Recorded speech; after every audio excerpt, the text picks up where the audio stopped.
தாய் தமிழ் உறவுகளுக்கு வணக்கம். தமிழக வெற்றிக்கழக கூட்டணி புதிய ஒருங்கிணைப்பாளர் நியமனம். தமிழக வெற்றிக்கழக கூட்டணி புதிய ஒருங்கிணைப்பாளர் நியமனம் என்ற தலைப்பில் இந்த காணொளியை காண்கிறோம். தமிழக வெற்றிக்கழக கூட்டணி தோழமை கட்சிகள் கூட்டம் மாமல்லபுரத்தில் நடைபெற்றது. இது தமிழக வெற்றிக்கழக கூட்டணி அமைப்பதற்கான ஒரு உத்தேச ஏற்பாடாக இந்த ஏற்பாடு செய்யப்பட்டது.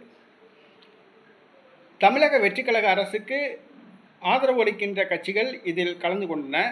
அதே நேரத்தில் மார்க்சிஸ்ட் கம்யூனிஸ்ட் கட்சி, இந்திய கம்யூனிஸ்ட் கட்சி ஆகியவை கலந்து கொள்ளவில்லை. தாங்கள் தமிழக வெற்றிக்கழகத்துக்கு வெளியிலிருந்து ஆதரவு தருகிறோம், ஆனால் கூட்டணியில் கிடையாது என்று அறிவித்துவிட்டன. இந்த சூழ்நிலையில் தமிழக வெற்றிக்கழக கூட்டணியில் காங்கிரஸ் கட்சி, விடுதலை சிறுத்தை கட்சி, மதிமுக மற்றும் இந்திய யூனியன் முஸ்லீம் லீக் ஆகிய கட்சிகள் உள்ளன. இந்த கட்சிக்கு ஒருங்கிணைப்பாளர் நியமிக்கப்பட உள்ளார். ஜோசப் விஜய் ஒருங்கிணைப்பாளர் கிடையாது. இந்த கட்சிக்கு ஒருங்கிணைப்பாளர் நியமிக்கப்பட உள்ளார். அந்த ஒருங்கிணைப்பாளர் பதவியை பிடிப்பதற்கு பயங்கர போட்டி நிலவுகிறது. வைகோ முயல்கின்றார், திருமாவளவன் முயற்சிக்கின்றார். ஆனால் ஜோசப் விஜய் காங்கிரஸ் கட்சியை சார்ந்த முன்னாள் மத்திய அமைச்சர் ப. சிதம்பரம் தவேகா கூட்டணி ஒருங்கிணைப்பாளராக இருந்தால் சிறப்பாக இருக்கும் என்று விரும்புகிறார்.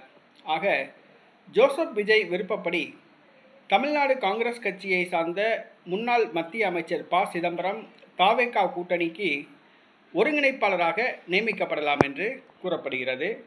முன்னாள் மத்திய அமைச்சர் ப. சிதம்பரம் ஊழல் வழக்கில் சம்பந்தப்பட்டவர் என்பது குறிப்பிடத்தக்கது.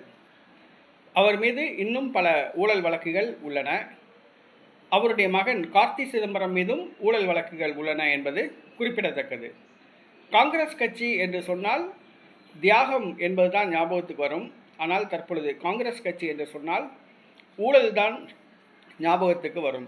ஆக ஊழல் வழக்கில் சம்பந்தப்பட்ட ப. சிதம்பரம் தமிழக வெற்றிக்கழக கூட்டணிக்கு ஒருங்கிணைப்பாளராக நியமிக்கப்பட உள்ளதாக கூறப்படுகிறது.